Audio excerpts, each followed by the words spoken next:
Welcome along to our brand new podcast here on AFTV called Gunners Unfiltered. Bro, I'm not scared of what you're going to say. 7 out of 10 for the transfer window. You see what he's like, people? Turkish has an agenda against the owners of Arsenal Football Club. How about we flip the script right now and change the question? No, flip the script. Open up your app now and let me put KSC in the search of transactions. Remember Dennis Bergkamp? Okay. Yeah? Okay. Remember Henry? If you was around then, you'd probably be slagging him off. Rob even wanted to keep Martinelli over signing Mbappe. It was the worst take in football YouTube history. You see you lot out this slander. Has someone got a gun to the back of your head? What are you stuttering for? Just say what you don't want to say it, innit? I'm tired of waking up every morning. Transfer Daily, Nico Williams is the topic every day for 60 days in the summer.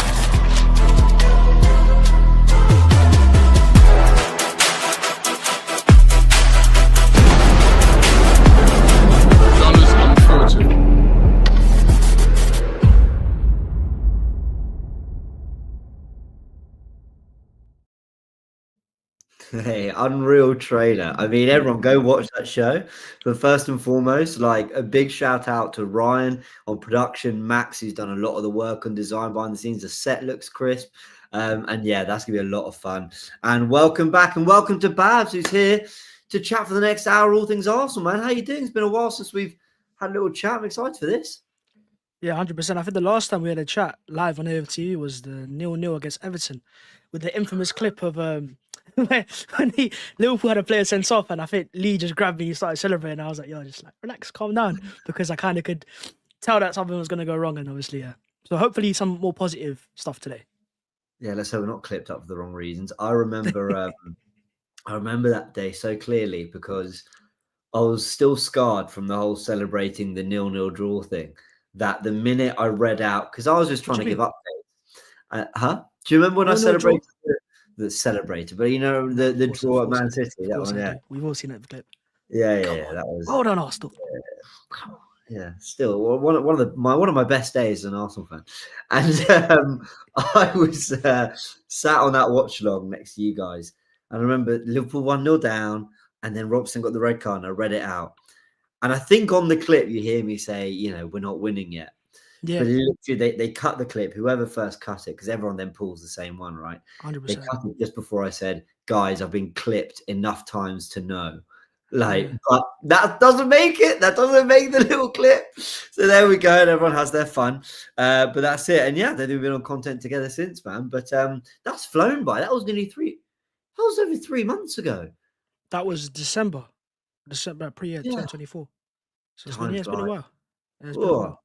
And do you know what's so funny? I remember watching that game against Everton thinking, we've got to win. We've got to win. If we win, then we've got a chance. You never know. Liverpool might slip up. And you realise 3 months on that there have been like 6 other opportunities since then to have closed the gap and to have made this more of a race. And we've done the opposite. We've fallen away. But it just shows you that November, December really is too early in the season to determine anything. I mean, except for everything we saw about Arsenal then was proven true to today. So actually, maybe it's not too early. But you know what I mean? Like in the grand scheme of things, 7-8 points by November, you kind of realize, well, I was hopeful in February that something could turn around. So yeah, it's a long old season, isn't it? Yeah, very long, very long. But I think, as you said, we were right. We could, my bad. You could tell that there was a creativity issue back then. And it's just kind of spiraled past that. And at that time, I'm pretty sure in that game, Saka started as well. So can't really blame the fact that we didn't have our best Saka in that either. So I just think it just goes that going forwards next season, it can't just be one striker. And that's why I think when we talk about Isak or Sesko, whoever, we have to ration our budget properly. Because if you go and invest all out on Isak, as exciting as it sounds, we still have an issue on left forward where I still think we can improve there. Get a profile like a Nico Williams or someone like that can add more creativity there. And then there's a question about Odegaard, if he can be the creator to take us to the next level. I think as a number 8, he's fantastic. But if you got Zubimendi arriving, you got Rice there as well, and we see who plays the 6 and 8, you wonder, if we need more creativity for midfield as well. But with Ethan coming through as well, maybe there's something there. But it just shows that this year we've just not had enough firepower. And with Liverpool being top, we can blame injuries all we want, but I think even if Saka was fit, we'd still have a conversation about creativity because we're not free-flowing by any means. Yeah, I completely and utterly agree with you, actually. And, we've got some news on, I think it was Christian Falk, who's a typically reliable German journalist, has said that Arsenal are ahead of Bayern in the race for Nico Williams. So we'll chat about that and and sort of get your thoughts on the transfer window in terms of prioritising funds. Because while I'd love Arsenal to spend 500 million on whoever they want, I think we know how this club operates. So even in a hopeful window, there's going to be just a ceiling to what I expect. But we will see. We'll chat about all that. Let's first, because we're about 40 minutes away from kickoff, let's just talk about Lewis Skelly not only getting a call up, but he's getting a start for England. And it looks like he's going to play left back. Now, I've got to look at the team properly. I'll get it in front of me now. But if I'm not mistaken, I think it looks like he's going to play his Arsenal role, which is at left back, but inverting into midfield. Is that how you see it? Yeah, I think so. I don't see a back three. So I think if it's a back four, Lewis Skelly on the left hand side, he's got Dan Burn, and who else is next to him? I think he's got someone else as well. But yeah, 100%. We've seen him do it at Arsenal. Okay, is it? We've seen him do it at Arsenal at a very high level.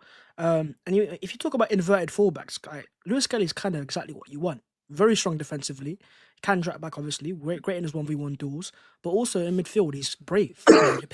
He's not scared to make a pass going forwards, not scared to drive the ball forwards as well. So, as much as I want to see him playing in midfield because I think his carrying can go forwards, and we saw it against Man City, the goal that he scored when he cut inside. He's got quality in the attacking areas as well, but I feel like right now in his early parts of his career, properly learning how to defend as well and just showing high levels of inverting quality. I think, Thomas Tuchel, let's not forget, this guy's a winner, man. This guy's a top draw manager. Previous years watching England play, it's not been exciting because we've got Gareth Southgate and we know his limitations, but Thomas Tuchel's a top world-class manager. And I think seeing Lewis Skelly, Rice, Saka, even Nwaneri potentially, learn under him as well as Mikel Arteta, I'm very excited as an Arsenal fan. I completely agree. I think Tuchel's a sensational manager. I think he's a fantastic appointment for England. I couldn't believe how many in the media weren't convinced by this appointment. I just thought it was such poor coverage generally of the appointment. And Lewis Skelly getting the call up, I think is brilliant. I think he's made for that position. I do think he'll go into midfield, but I think he has just got all the attributes to be that kind of inverted left back. And I think he's already an upgrade, maybe not in terms of controlling midfield like Zinchenko did at his very best for us, but defensively, I never thought the midfielder turned left back in Lewis Skelly was going to be more reliable defensively than the centre back turned left back in Calafiori. And now when we're going to big games and we're going up against tricky wingers, I look at the way he locked out Morgan Rogers at the Emirates, and that's 100%. That's actually, I think, what you want more. So shout out to Lewis Skelly. I mean, it looks like the England team is Pickford in goal, Walker, Konsa, Burn obviously making his debut too, and Lewis Skelly at left back. And when I look at the makeup of that back four,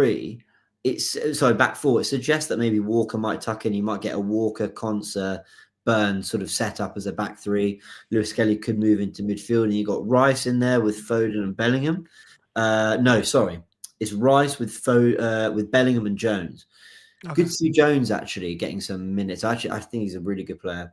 With Foden on the right, Rashford on the left, and Kane up top. I mean, that's a very, very balanced England 11. It's good to see. And Lewis Skelly, I think he's in there purely on merit. I think he deserves it when you look at that. Yeah, I think if you compare him to the other left backs available, I can't really think of anyone else. Lewis Hall's not in the squad. Yeah, injured, I don't think he is. Through injury, so he's right. I think he might be one of the only left backs fit and available, but more importantly, quality wise, he's not just getting into the Arsenal 11 because Calafiori might be injured. He's also getting in because he deserves to be in there. There's been times where Calafiori's returned from injury and he still started Lewis Skelly over him because he's just been a more consistent player. So I think in terms of profile, it's so exciting. He's 18, same season, Champions League debut, Premier League debut. Was he the player that got yellow carded before making his debut against City? Do you remember that? Yeah. And it kind of set the tone, and then all the celebrations as well. The one against Spurs when he's going off and he's getting the fans going. The goal against City, the celebration. This has been a fantastic first season, and as much as we're not going to win the league title right now, at least we got something out of it. But you go, look, this going forwards is a very important piece. Where not just next year, but the years past that, 18, 19, he's going to be a very important part. And then it goes down to Mikel. Where do you see his future? Because if it's left back, you play him there, you make him learn the role completely. But if it's going forwards as a midfield as well, he's just got so much potential. Well, where do you see his future? It's so hard to call.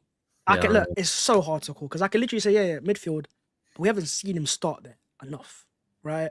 And obviously we've seen the clips in academy, but if I'm right in saying a lot of his like clips when he's running from deeper is from when he's like in defense. So if you play him as an 8, let's just say, yeah, in the final third, he might be able to burst past, but there's more tight spaces there, more nimble as well. Whereas if you give him the space from left back, he still has the ability to burst forwards because he's got, Mikel don't tell him to stay back the whole time. He's allowed to roam forward and burst through. And I think that ball carrying from deeper is a bit more impressive than it is. We've not seen in the final third yet. So I think right now, he's thriving at left back. He's playing it internationally. He's doing it for Arsenal as well. I think right now that's his role, but he's a player that going forwards, man, like, he's more than able to change it. But I think in our system, he's not a left back. Even if he plays there, we know that he's a midfielder anyways. So I think, yeah, just playing in midfield areas and seeing where he can thrive the most, I think for now is left back. Yeah, I wonder if he's one of these players that doesn't have to be defined by a particular position throughout his career. And I've been making this point, and a lot of Arsenal fans disagree with me, that I think there's certain positions, mainly in the spine of the team, that you kind of do have to have a defined position. For me, like, if you're a specialised centre-back, you're a specialised centre-back. I don't want to see William Saliba covering at right back every now and again. Could he? Yeah, he's brilliant. But I would never want to see that. Like, I wouldn't want to see him move from that position. And that's kind of how I feel about Declan Rice. For me, Declan Rice should be the 6. You just put him in front of the back 4 because defensively he's elite. He'll improve on the ball, but I think he's very good on the ball anyway. And I think that's also true of your 9. It's why I never liked Havertz sort of going from up front to sort of right 8 to left 8 to all this. Is he your striker? Is he your 9, or is he not? And I think someone like Lewis Skelly, to be fair, I don't really see why he necessarily would need to be defined by one position. I think, could he cover a left back in certain games where actually you do want to overload the midfield? Or could he just start in midfield with certain games where, you want his quality, but you want someone a little bit more, I don't know, just of a different profile left back? I don't know. So I think he's got a super exciting future. It leads really nicely on to actually the title of this live stream, which is about Ethan Nwaneri and this 5-year deal that he's reportedly going to be signing. He turns 18. I think it was today or yesterday. I think it was today. Today, I'm pretty sure. Yeah, I think it was today. Well, happy birthday, Ethan Nwaneri. Happy birthday. And yeah, another player who has really kind of lit up what's actually been quite a dark season, really. And it looks like he's being rewarded for it. Yeah, 100% deserves as well. I think the way it works is now that he's turned 18, he's allowed to sign the pro contract. Fine. So the reports came out on the right time as well. It's almost as if Arsenal have had it planned for a while. They're being proactive and they're learning as well. Look, we've seen, all you have to do is look towards Liverpool. Like Salah, Van Dijk, Trent. And I found it surprising to hear the other day that even Konate is out of contract next season. So having seen it at Arsenal years gone by, where we let our players get down to the final year, whatever, seeing Arsenal be proactive, not just with Nwaneri, but with Saliba, with Gabriel as well, it is a very nice sign. And it just shows that we are learning from previous mistakes. Because look, the last thing he ever won again is the Van Persie type, where he's in his final year of his contract. He then says, I'm not going to sign a new contract, and he goes to Man United, right? So I think, yeah, Nwaneri completely deserves it. And quality-wise, so exciting. Again, another question of where his future position is. It won't be right winger because we've got our right winger, Bukayo Saka. But as we've seen this season, in terms of like deputizing there as a backup player or rotation, he's able to provide moments, He's not a player who, at his age, is going to press and he's going to do all that type of stuff. He can still do it, but he's a proper quality player. Do some players come through and they're young and they go, yeah, he works hard, deserves to get into the team for that. Nwaneri deserves to start because he can provide you moments. He can get you excited. When you watch him play in a game, he could be a bit quiet in a game, not receive the ball, but then out of nowhere, bam, puts the ball into the back far post and, also score a goal. And we've seen those moments this season. And I think it's kind of, we don't have to choose, to be honest. We've got Lewis Skelly and Nwaneri, but I'm always trying to think of who's got me more excited. Because you've got the power of Lewis Skelly, where he can just burst past players. A bit like Yaya Toure at times, right? But then Nwaneri's quality in the final third and his ball striking, man. Left foot, right foot. What game was it where he hit one on the right foot? Was it Leicester? Where he didn't score. Yeah. But he hit on the right, on a weaker foot. And I was like, whoa. Let this guy, obviously, as he gets older, as he, grows more as a player with experience, I just think, listen, like Champions League nights, we always talk about Arsenal needing that moment providers. I think this is a guy who can provide it. Yeah, I think he's sensational talent. I think you're right. He's not just there because he's like the best of the hell end lot and, we had injuries, so he kind of got a chance and he's actually done better than we thought. It's not that. He's there because, like Saka 4 years ago or whatever, and like others we've seen, Jack Wilshere when he came through, there because he's Actually, this might be too big a statement. I was about to say he's already one of our best players, but I don't mean that. But I mean he's already one of our like most exciting, technical, threatening. Like already, he kind of gets you off your feet more than like. There's maybe only like 2 other Arsenal players in the Arsenal squad that at their best kind of get you off off your feet the way he does. So he absolutely deserves it, and he's solved a massive problem for us on that right wing, because obviously that's Saka's position. But what we were always looking for was a way to be able to pull Saka out the team and not feel like we compromise on quality. Well, Nwaneri will be a compromise in some way because Saka's absolutely brilliant. But largely, you're excited to see Nwaneri start games on that right wing. But the other thing we really needed from that position was someone who's happy to do it and not just be backup to Saka. That's what everyone would say. Well, who are you signing as a backup to Saka? This guy doesn't have to be a backup to Saka. He could start left 8 at times when Saka's starting games. You could start right 8 so Odegaard gets a rest. He also, at 18, could just not play every game. So actually there's someone whose minutes you can manage really well alongside complementing the minutes that Odegaard needs. He's not been at his best this season. Saka needs. He's just come back from an injury and all that. So he's not just solved a problem because he plays in that position. He solved it because he's the perfect profile in every way and at the perfect stage and got the perfect versatility to not feel like you're kind of compromising anyone's game time or anyone's development anyway. So, yeah, I mean, we're blessed that we've spawned an £80 million minimum talent, because I swear, I mean, if people came in for him, I'm not going for anything. Do you know what? Do you know, like last year when Kobe Manu broke for Man United, and you were like, I wish we had a player like that. Like, do you want to, when you see academy players burst through other teams and you go, that's a very good profile. Nwaneri and Skelly are doing that now for Arsenal. Yeah. They are players that I've had, rival friends watch and go, wow, like, these guys are the real deal. And obviously watching younger players as well come through, because they're so new, people get so excited about them as well. I just think in terms of Nwaneri, he just always, when you're watching him play, give him the ball, you go, he might provide something though. He might not always beat his man. He's still 18 years. He just turned 18 to be fair. But he is able to provide like a world-class moment. And it's just the ball striking that's got me the most excited, because I think it's future centrally, right? And the idea of having seen KDB do it for so many years and the importance of shots from outside the box. You look at Nwaneri's goals this season. Almost replicas. When he cuts inside on his left foot, it's inevitable. And that's just 17. So imagine, in 3 years' time, and, the idea of him being a Saka deputy is one thing, but what about them playing together? Saka and Nwaneri. As they, Saka's obviously still 23 as well. But I think in a year or two's time, that could be quite a partnership, because where Odegaard's more technical in terms of dropping deeper build-up phase, that's amazing. Nwaneri's got a burst of pace. So on the overlap, he can go on the right-hand side, allowing Saka to have more space cutting inside. But in games where we need to go for it, Odegaard, Nwaneri together, again, another option. There's just so many possibilities. And it's for both youngsters, Miles and Ethan. And I think that's why they both deserve new contracts. Yeah, there's something about, Ethan Nwaneri and the areas he gets himself into. I remember when he scored against, who did we play away? Girona. Oh, yeah. So he kind of, he cracked on with his left foot that was blocked.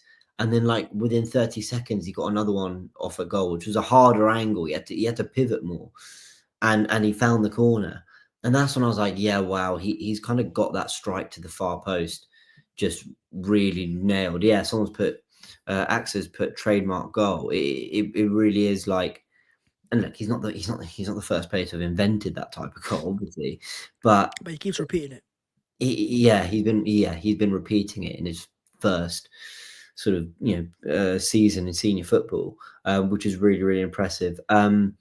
I just think, like I said, I think he's so exciting to watch, and I hate asking this question, but I will ask it because I'll tell you why I hate this question. The question is, next season, when, because I think it's not if, it's when he's proving good enough to start, which I think he will. Basically, my question is, where does he play? And the reason I hate that question is because Man City never asked those questions with Foden and Bernardo Silva and David Silva and De Bruyne and Sane and Sterling. And by the way, they had all those players at once and Mahrez. So for me, I don't think we have to define, is someone on the bench, is someone starting this position every week or whatever. However, Arsenal in a position where we don't really know our best first 11 anymore. Do you think this time next season, Nwaneri gets into it? Do you think Nwaneri is a starter for Arsenal next season? Like if we're talking about where he can be starting, if Bukayo Saka is fully fit, we know it won't be on the right-hand side. I agree. So then it's only an option of left 8 or right 8. Now, knowing Mikel Arteta, he won't start Odegaard and Nwaneri together. I don't think I've ever seen them play together in midfield, so I don't see it happening next season. It's a possibility, but we never saw it with Vieira or Odegaard together or Smith Rowe as well, so very rarely saw it anyways. So I think, can he start? Yeah, but as I said, like Arsenal fans every year talk about the importance of the Carabao Cup, the FA Cup, the Champions League, and competing in every single front. It's good to have the option of starting at Odegaard or starting at Nwaneri or starting at Saka because we need that depth. That's why Man City were able to win a treble because they have Bernardo Silva and Kevin De Bruyne, but Phil Foden. So that's where I think as Arsenal fans we need to stop thinking like we're lucky to be here almost, or we're competing again. Yeah. We deserve to be here, and the whole point is having depth of high quality players that could be starting but they're coming off the bench as well, that start for most clubs. So, and the best thing about Nwaneri is the fact that he's still be 18 next year, 19. It's not like he's gonna be begging to start.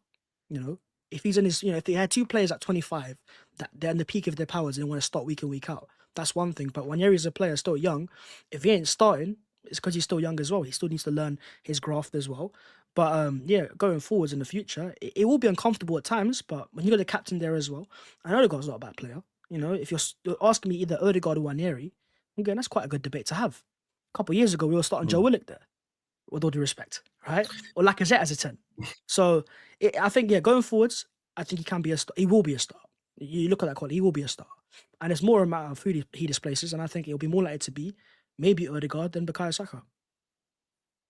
Yeah, I think so too. You asked a question about whether they could play together.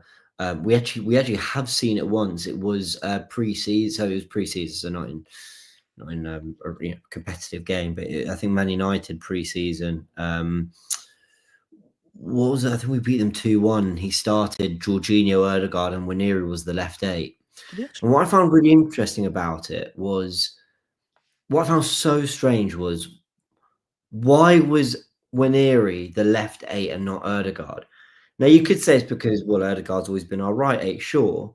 But actually, Nwaneri on his left foot is much more likely to hurt teams in the areas that Odegaard gets into. Whereas Odegaard's much more likely to receive off the inverted left back and turn and sort of run a game of football from the left 8 position, like we saw Granit Xhaka doing, like we saw, or we've tried to ask other players to do, to be fair. So I've been interested by that. And I also remember that game, I think we were both there, the LA. Do you remember the Arsenal-Bournemouth game, the 1-1 that went to penalties? Well, he started, and he started in the right 8 that game, but Vieira was right wing. I remember thinking, Nwaneri looks much more like a Saka player than Vieira does. So why wouldn't you swap him? And he didn't. He wanted to see Nwaneri in the 10 and Vieira right. And I guess it was shown that with Vieira leaving, that was why Arteta did it. Because basically, he was like, well, Nwaneri is more likely going to play instead of Odegaard than Vieira's this season. So that was strange. I just feel like Arteta's use for Nwaneri at times has been, I don't know, interesting. No Odegaard, didn't use him once really in that time.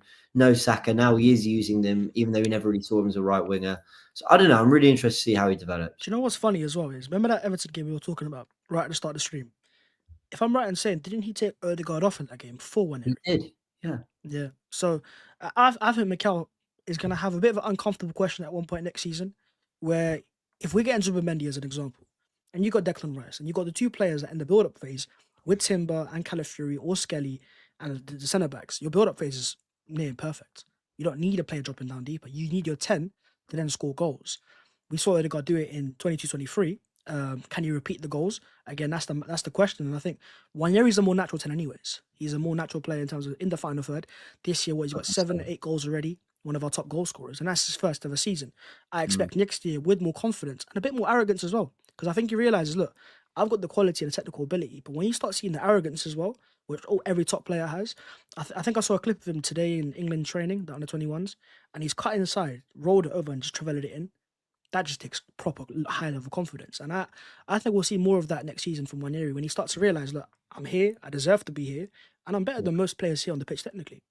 Yeah. Well, and you know what? We say all this, and I'm still in the camp of Arsenal need to sign a 10. Even with Nwaneri, even with Odegaard, I still think, I know it's unlikely, but I was talking about it yesterday. Florian Wirtz, I would spend big money to go get a player like him. I think, then there's kind of Morgan Gibbs-White and other players like that. But I think we need a right-footed creative type as well in this squad. Yeah, it's possible. The only thing with Verts I've always thought of, I only see us signing of Verts if there's a big midfield departure, i.e. a Martin Odegaard. Because if you Really? sign Verts as an example, because of Ethan's breakthrough, it kind of blocks his pathway now, right? Because I don't see Verts starting over Rice on the left hand side, right? It's more on the right hand. So it's that primary role of that number 10 on the right next to Bukayo Saka. Verts is an insane profile as well. When you get Ethan breaking through, it's like, okay, look, you get Verts in there, but then where does Odegaard play? Where does Nwaneri play? Because Rice is going to start week in, week out, right? We know that.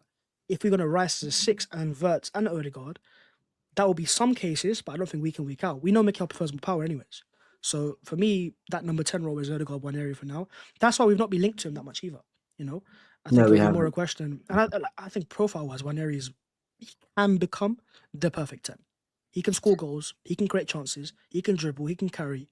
If he can, press as well from the front like Martin Odegaard, he's got all the potential. But I just feel like I want to live in a world where, and I know this isn't the way Arteta thinks of it, so I need to stop dreaming. But I want to live in a world where Rice is our 6 and Verts and Odegaard start either side. I think that'd be unbelievable. I think that's what some of the best teams I've ever watched have had, two creative type players. And a lot of people say, well, Liverpool don't have 2 10s. I'm like, no, but they've got, if Szoboszlai is like the runner who gets up and down, and obviously he can make things happen in the final third. McAllister doesn't lack creativity. He's still able to pick a pass. He's still able to get in the box and make things happen in the final We've seen third. it before, man. It's Man City. We're talking Fernandinho, David Silva, Kevin De Bruyne. That's the dream. Yeah, exactly. That's the midfield three that we all look and go, wow. Now, a world in which we play Verts, Rice, Odegaard. Again, I'm making up we signed Verts. All right, say it's Morgan Gibbs White, whoever. Julian Brand, pick a 10. I don't know, right? But let's say we bring in that expensive number 10 player to play with Odegaard and Rice. And 1 week, you know what? Odegaard's pulled out because Nwaneri's starting. Or actually, we're away to a tough team. We need more physicality. So actually, Zubimendi and Rice start together, or Rice and Marino start together. One issue I have with Arsenal is I think for the last few years, we've basically known we've more often than not known our best 11. So I actually think throughout the season we've got predictable, and teams know, Rice is going to go up and down. Partey will receive off the defense. The left back will invert. Arteta has mixed things up tactically a bit. Yeah, not enough for me, or certainly not personnel wise enough. I think what we're looking for right now is ball carriers. That's what we need. Because passing wise, you're right, you can predict a pass though. But when you've got a player of individual quality, you can burst past through 2-3 players. For just pure quality, that you can predict, and that you can't stop either. Hence why obviously we've seen the reports of Nico Williams. He's not an efficient dribbler, because of how direct he is. He cuts inside all the time. We saw it yesterday in the goal that Spain scored right at the end. Cut inside, beat his man, and took a shot that led to the goal. So I think the idea is we want more ball carriers. The only thing with Verts, I'd say, is he's going to cost what 70, 80, serious money, 100 million pounds. Yeah, You've spent the money on Rice, so Rice starts. Zubimendi might arrive as well, and with that money, he's going to start as well. So then it becomes a third role. And who's becoming the number 10? So it's either Odegaard or Verts or Nwaneri. But I think right now, this summer, the focus will be on the strikers and left wingers. One thing I'll say though, if we don't win the league next year, you just know for the first thing that fans will complain towards will be, where's the number 10? Yeah, I suppose. Let's talk about Nico Williams, because you mentioned him there. So yeah, there's Christian Falk who said basically Arsenal had a Bayern, and I'll get the exact tweet up. I know you did a video, came out on your Bhavs 14 channel today, didn't you? Yep. I just talked about the report briefly, to be honest, because there's nothing major inside it, apart from the fact that Arsenal are favourites. Now, if you saw reports in January, the reports were saying that we had kind of done the groundwork, like we always do, groundwork FC, to get the player to come to the Emirates, come to the Premier League. Actually, that's the main thing. It's actually from the Athletic, I think I saw that the players were open to. Sorry, Nico Williams is closer to Arsenal than Bayern. Yeah, closer than Arsenal. I don't know what that means, because I didn't know Bayern were in the race. No, Bayern have been in the race since, I think, reports wise at least, for the last couple of weeks. But I think in terms of Arsenal, they've obviously spoken to the players' camp for a long time. That's what you can tell even from the summer. And he's not going to Barcelona as it stands. And that's why I think the Athletic reported back in January that the players are more open to coming to the Premier League, which means that Arsenal become a very, viable option. there's a release clause there. I don't know, it's 50 or 60 million pounds or euros. Then it's a matter of the wages we've always talked about. Being a Basque player, they obviously pay a lot more money in Bilbao to keep their players there. So can Arsenal? We can obviously offer the wages as well. But he's an exciting player. Euro 2024. All you got to do is watch that. And every time you watch Spain play, as great as Yamal is, so is Williams in terms of excitement, because he's direct. He's a player who, sometimes when you watch Arsenal play recently, Martinelli tries. For sure, he's very direct. We saw it against Chelsea in our last game. But just being that pure 1v1 dribbler, gets the ball, drives straight as fullback. And I think that's what Mikel Arteta wants and needs as well. We've seen it with Bukayo Saka. Can we get on the left-hand side at a higher level? I think Williams is a better dribbler than Martinelli for sure. I still think he needs to improve his output. I don't think it's anywhere near what fans think it is. I think this season he's not got a lot of goals or assists. And to be a top world-class forward, wide forward at least, you need to be scoring, 10 goals plus a season and 10 assists. But 21, a lot of potential. I can see us making a move for him. And there's a reason why we're closer than Bayern is because I think he fits in our team more right now as well. But if Sané leaves Bayern, and I'm not sure about Gnabry anymore either, they've got Elise on the right-hand side. Bayern have the money for it. We've seen it and how much they're offering Kimmich and Davies to stay. So we'll see if they make a move as well. And they recruit really well in wide areas. I mean, I know Mattis tells a striker, but they've obviously had him, young player. Like I said, Gnabry, Musiala, Sane. I know some of them are 10s, like Müller as well, but they've always had quality players out wide. Kingsley Coman. I can't remember, where did he go in the end? Coman's still there. Is he still there? I mean, they've just always had... There, yeah. They've just always had quality in wide areas, always. That's the thing. But part of their DNA. Yeah. Ever since Robin and Ribery, and don't ask about Bayern before because I was watching Bayern before them, but they've just always had quality in wide areas. And Arsenal, I think, would do well to, in 22-23, I thought we were replicating that with Martinelli and Saka out wide. I thought, brilliant, get another. We tried to sign Mudryk that January. I thought, this is the direction Arteta wants to go in. And he sort of moved towards, Trossard. It hasn't got the pace of Martinelli, but he's not slow. But out on the right, he hasn't really addressed that kind of profile. In fact, in the absence of Saka, he's actually played a Fabio Vieira. So I've kind of been disappointed we haven't kind of recruited that type of player more. I'm not even sure. And comments, go crazy if I'm wrong about this. I'm not even sure Nico Williams has like crazy pace. I think he's quick, but I don't think he's like lightning fast. Yeah, I think he's got that burst, and he's also got just great, like two-footed. And when a player is two-footed, you just don't know which way they're going to go. Like, they are genuinely comfortable going both ways. I think with Martinelli, defenders will always know, okay, he might go on the outside, but I know he'd rather go on the right. I think that's one reason Trossard's done so well, actually, when he is in wide areas, because he's very good with both feet. He's been digging a lot of really good crosses with the left foot. In terms of getting quite a few assists off it, actually. And I think it's because defenders don't really know which way he's going to go because he's comfortable with both. So that would be a major plus to, Nico Williams. 100%. But I think the issue is, even with Martinelli, this might just be me, but I feel like he's kind of slowed down. Like, he doesn't feel as explosive as he was when he broke into the scene. Obviously, there's been injuries in between that as well, but he felt like he could burst past the player. But this season, when he tries to burst past, he gets running past them, but he can't hold them off strength-wise. It goes back to, was it Konate clip? Was it this season where they were going 1v1 and he just put them to one side? Obviously, Konate is a powerhouse. I understand that. But I've seen it too many times now where he doesn't have the electric pace to burst past you. He can definitely run in behind. And if you ever listen to Arsenal players in terms of what Martinelli's strength is obviously his pace. But we don't have electrifyingly fast players. Players that on transition are just very rapid, they're very direct, and also great decision making as well. I think Williams, being young, he still has to improve in that, but having seen it at the Euros, how he can transition as well, and just the fear factor, man. If you're defending Arsenal and you've got Williams and Saka, and I think Williams is more lethal in transition than Martinelli right now, confidence-wise at least, it's more scary because I think with Martinelli, he is direct, but he hasn't got the ability to beat his man 1v1 consistently. Williams has done it more often. I saw it yesterday with Spain as well. And I think that's where the fear factor comes in. Man City recruited Jeremy Doku and Savinha. So clearly there's a type of wide forward that even Pep's going towards. Yeah. For Arsenal, you've got Bukayo, who we've seen, break through 1v1. If you have it on the left-hand side, it kind of hurts because I thought that was going to be Martinelli. I thought it was it. We saw it in 2023. He was bursting past players, holding them off. Whereas now he just feels a bit technically loose. And it hurts to say it, but I think it's time to, find maybe an upgrade there and stop messing about. You said technically loose there, and actually that's a good way to put it. I'm surprised how much my opinion of Martinelli from a technical perspective has kind of dipped in the last year or two. I used to think of this guy as, yeah, he was a little bit head down, but I used to think, I never questioned his tech, whether it be ball striking, whether it be carrying, whether it be, twisting around players in tight spaces.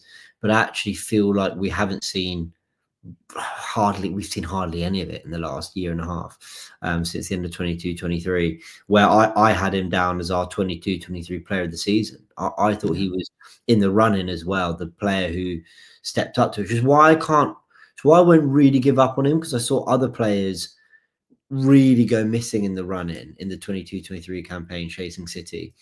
Well, actually, they were chasing us. And in the end, a lot of those players the season after built on it and got better, whereas Martinelli didn't. So I'm not ready to give up on Martinelli. I think we was brought up on Forever Arsenal Live yesterday. Would you rather sell Trossard or Martinelli? For me, I'd rather sell Trossard, because even though I think in the last 2 years, Trossard has given actually significantly more, I'm still not. I've got one more season for Martinelli. I think he's younger as well, for sure. I think in a more coherent attacking side with a proper striker, I think Martinelli can come to life. The one benefit of that I'd give him, and it's something that fans are getting bored of, but it's the fact that on the left-hand side, he hasn't a stable partnership. Like, obviously, on the right-hand side, last year it was White and Odegaard. So if you're Bukayo Saka or Odegaard or White, you can build a chemistry, a partnership, a cohesive unit there. On the left-hand side, it was either Zinchenko or whoever else we had starting, the Tomiyasu or any other left-backs. Whereas this year as well, either it's Skelly or Calafiori, Rice or someone else there. And then you see the Hillman Trossard. So it's very hard to build chemistry if you keep changing players up. And I think if we hopefully do next year, we were talking about for 2 years now, getting the left-hand side back together. If you can have it next year, I think, look, you'll see a better version of any player there, because you've got a platform to work off. But I think even in terms of finishing, Martinelli has kind of fallen off a little bit. Maybe it's confidence. Maybe it's as simple as confidence and self-belief. Because in 2022-23, if I could choose one player to take the 1v1 chance, it'd be him. Weak foot, left foot, right foot. And it seemed like he used to be in situations where he could get in tight spaces and get out. I always use the example of 21-22 Liverpool, where he had Trent, Henderson and someone else come across and he just burst past all three. And I just can't see him doing that anymore. And I think a lot of it comes down to confidence. I think he's kind of gone through a tough patch, found it hard to bounce back. And, he's a bit of like questions now. He's asking himself, can I beat this man 1v1? Can I take him on? Whereas before he was like, I can do anything I want, because everything that I was doing was coming off. So it could be confidence, and he is still young. But look, James, I'll put it this way. If Saudi come this year, with the reports that they have interest, and offer £90 million, what would you do? Oh, yeah, I'd done for 60. Yeah? You'd always 60 for Martinelli? Yeah, I would. Yeah. Now, I would take more than that, because Matoma cost 90 and they rejected that. And I think potential-wise, Martinelli has a lot. Right now, 100% he is. But I think we can get a lot of money from Saudi. So it's more a question of, I think assets-wise, if Arsenal are going to sign a wide forward, as reports claim, and we get a high offer from Martinelli, I think there's a chance that Arsenal could let him go. And it hurts, because he was the star boy alongside the star boy. And, but we've seen Smith Rowe leave. It was those two together, wasn't it? I mean, I know Smith Rowe wore the 10 and we had the song, but it was those two on the wing. We realised in 2023 it was them. 2020, 21, that awful year where we were 16th, and he came back from injuries, long-term injury, and he had that game against Chelsea. And there was a game before that as well, maybe in the Carabao Cup, but he was just bursting past players and fans were excited again. Like, he was seen as like, this is a saviour. So, look, I will always give him the benefit of doubt, because I see a player there, but you have to also be realistic at one point and go, look, how much more patience do we have as a club? Because this year, as an example, we should have won the title. Well, we're not winning the title. So fans aren't going to be like, yeah, let's give him another year. If a better player arrives, a good offer arrives, you have to be ruthless as clubs. And, we've seen better players leave in the past as well. So painful, but if we've got a Premier League trophy at the end of it, or maybe a Champions League, and we've got better players, I don't think I really care. I think we have to be extremely ruthless this summer. And that doesn't mean having like 22 perfect players. I don't think that's realistic. I mean, Liverpool are about to win it, and they've got imperfections in their squad. Liverpool fans will tell you that. Man City, it's never been perfect. In fact, their squad is flawed in the sense that they didn't have a backup to Rodri for years. And the minute they lost him, things really kind of fell apart. So I'm not expecting us to have the perfect squad, But I'm expecting us to have a first 11 that we line up with at least 5 other subs on that bench that you look at and go, I'm excited by these players. Now, I'm going to make up a dream scenario, okay? But, I think basically in goal through to like the back four, you're fine, right? All the way to Lewis Skelly at left back, Timber, White, whatever. Call it White at right back. Midfield, Rice, Erdegaard, call it Zubamendi, right? And the front three got Saka. A striker, a left winger, a 10, another 10. You got Timber on the bench. Yeah, I'm not asking for, Nwaneri as well on the bench. I'm not asking for like perfection throughout. But I just think when you look at Arsenal's best, imagine we had everyone fit, we put our best 11. It's probably Martinelli on the left or Trossard on the left with Havertz up front and then Rice still playing as the box-to-box. There's still quite a lot of things about that team I don't really like. Yeah, I think it's it's not creative, is it? It No. lacks ideas going forwards. That's the idea. It's stale. It's stale. It's not something that gets you excited in terms of, okay, this is where the quality comes from. Because, it does lack creativity there. But I think the issue we have is that when you go for the perfect squad, very rarely have you seen a team have it. And the reason behind it is because if you've got first teamers on the bench, they're first teamers, they want to start. So if they're not starting at Arsenal, they go somewhere else. So I think it's like going into next season, you might have a perfect balance at one point. You need luck as well, 100%. You need to keep the first players available. And then obviously have enough deputies off the bench to come make an impact as well. So you're right. I think we're not asking for a lot, but there's a reason why most other clubs don't have it either, if it makes sense. Very rarely do you. Maybe for one season and players leave after that because it's hard to keep them happy.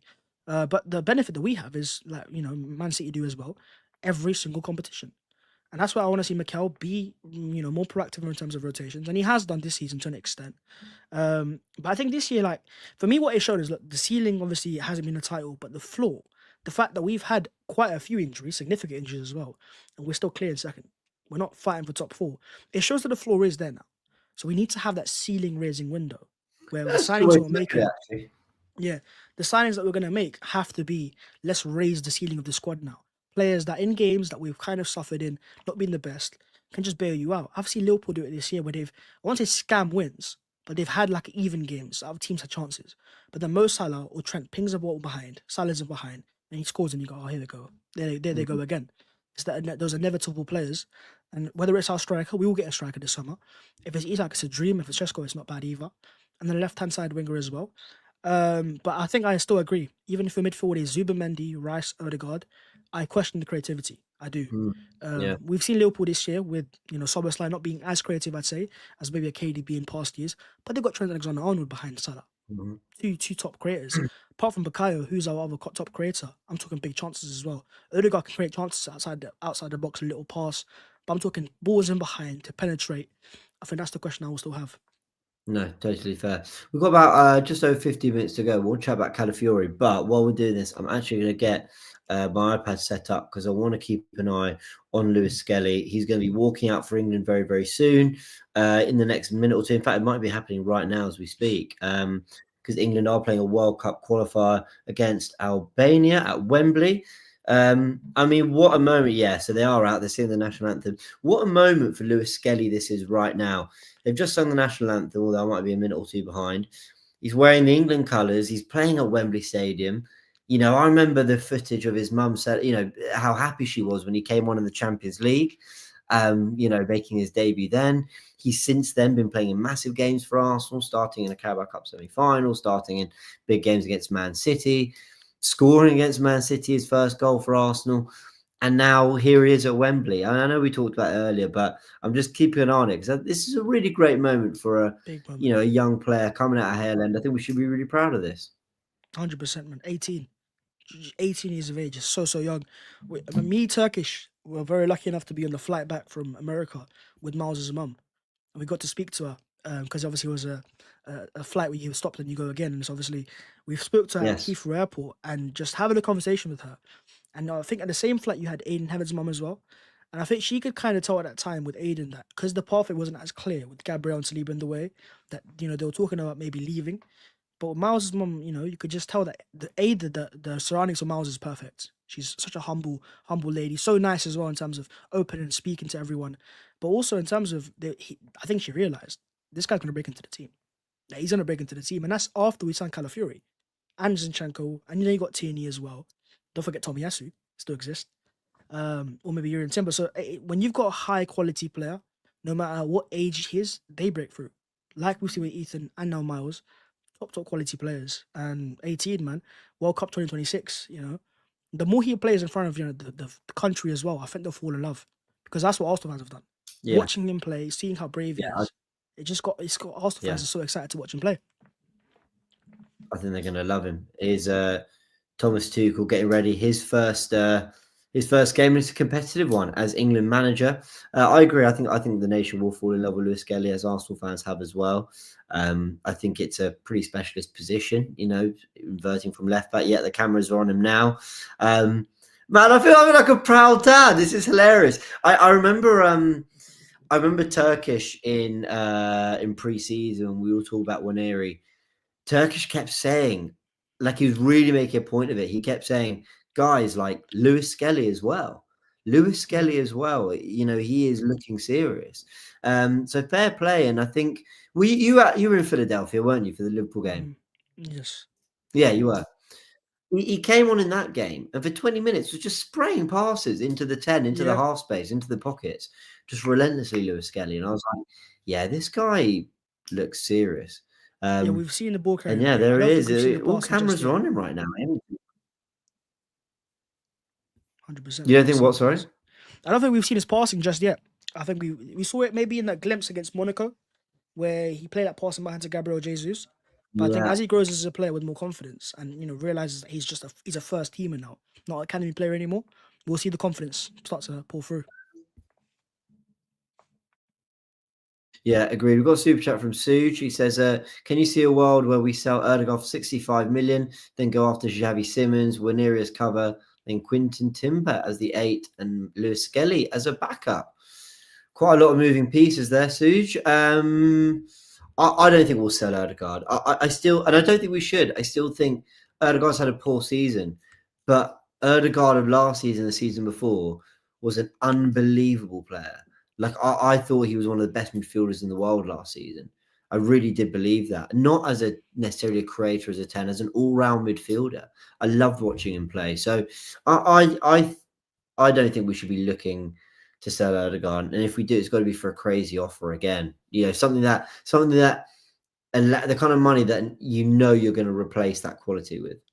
No, we won't sell Erdogan until he's play on the bench.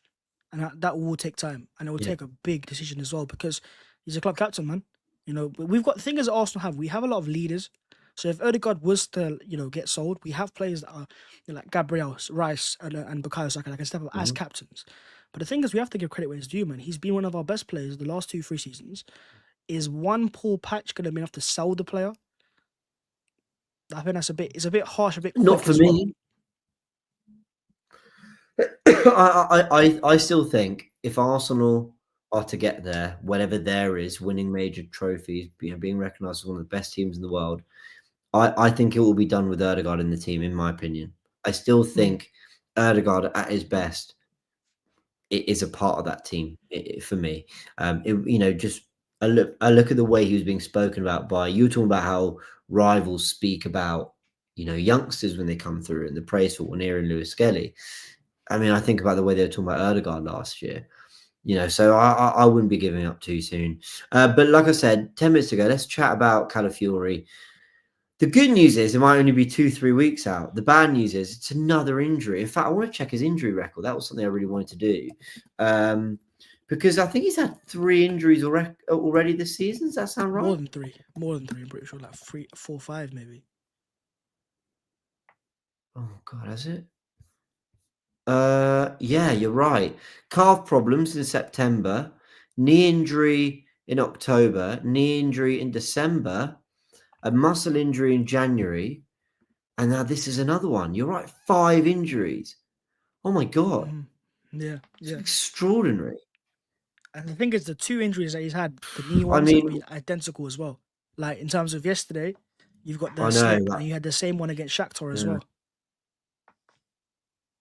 Yeah, really weird. There's a really weird kind of like his one foot goes and the other knee kind of crumbles with it. It was really strange. How he's kind of managed to have that same fall twice in a season is quite concerning. I also say he's been lucky twice as well, because it looks like for a lot of players, if I see that happen, I go ACL's gone. But he's somehow, like in both cases, thankfully, had maybe a shorter term injury. But because I think he had issues with his knees as a young player as well. When he came through, he had a really bad knee injury, I think. So I think there's not much we can do as fans. There's clearly an issue there in terms of maybe stability. But I also think he's weirdly he's still 22 or 23. He's very young, so maybe he's still learning his body as well. But I think past last season he had quite a poor injury record as well. But I think for Arsenal fans right now, the beauty is that you've still got Miles Lewis-Skelly. But the bigger question is for Calafiori, even if you call him injury prone, it doesn't really affect the player, does it? He's still gonna, if he's available, he's gonna play. If he's not, he's not. So there's nothing really to earn from that conversation. Suj says, only reason for my question is Berta can get good deals for outgoings and get the best value for them. Yeah, I've got no doubt. I mean, I think Kai Havertz is one that might. Oh, that was nice from Lewis-Skelly. Sorry, I'm keeping an eye here. He's inverting into midfield as we expected. And he just lovely little sort of turn past a player or two. But I think Kai Havertz is someone with the wages he's on that Berta might have to look to move on. Probably not this summer, but the summer after.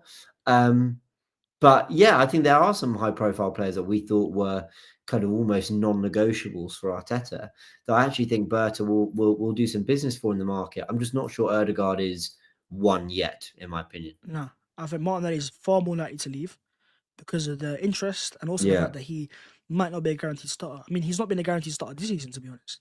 So if you go and sign a wide forward and you've got Trossard and Martinelli, you might have to say that, if an offer arrives for either Trossard or Martinelli, one's definitely going to leave.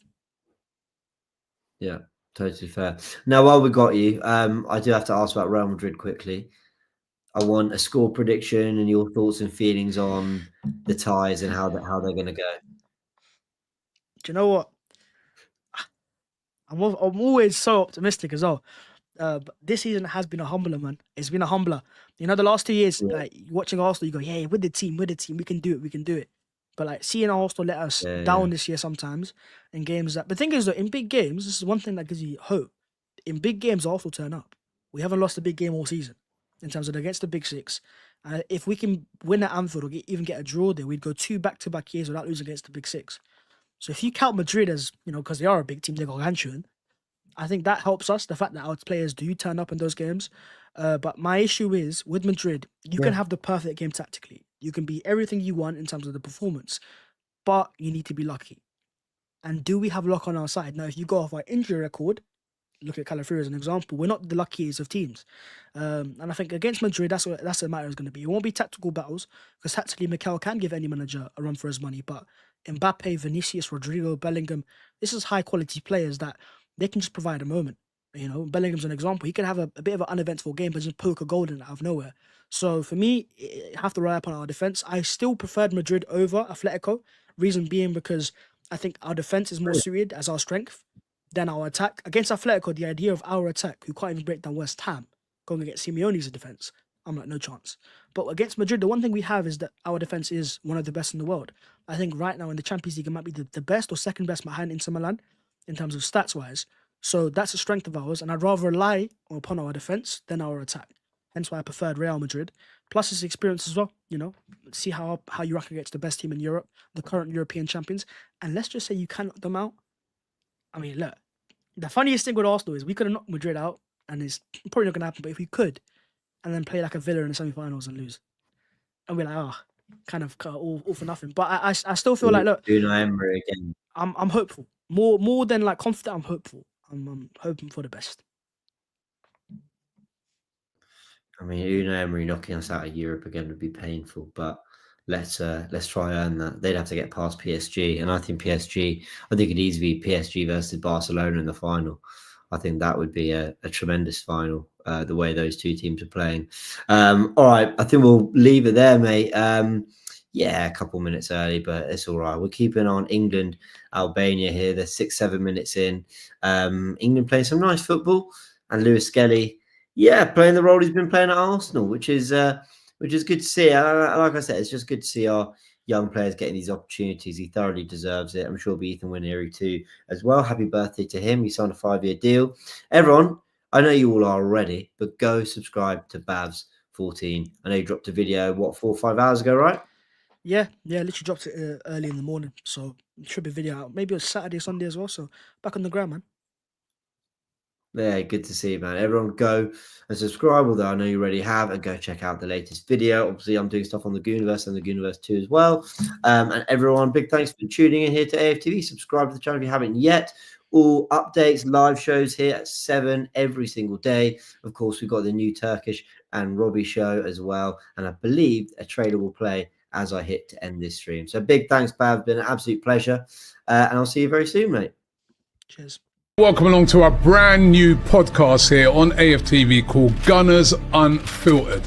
Bro, I'm not scared of what you're going to say. 7 out of 10 for the transfer window. You see what he's like, people? Turkish has an agenda against the owners of Arsenal Football Club. How about we flip the script right now and change the question? No, flip the script. Open up your app now and let me put KSC in the search of transactions. Remember Dennis Bergkamp?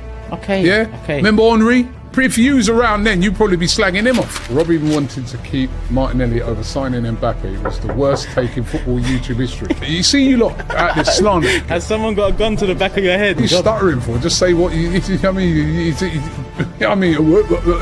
don't want to say it, innit? I'm tired of waking up every morning. Transfer daily. Nico Williams is the topic every day for 60 days in the summer.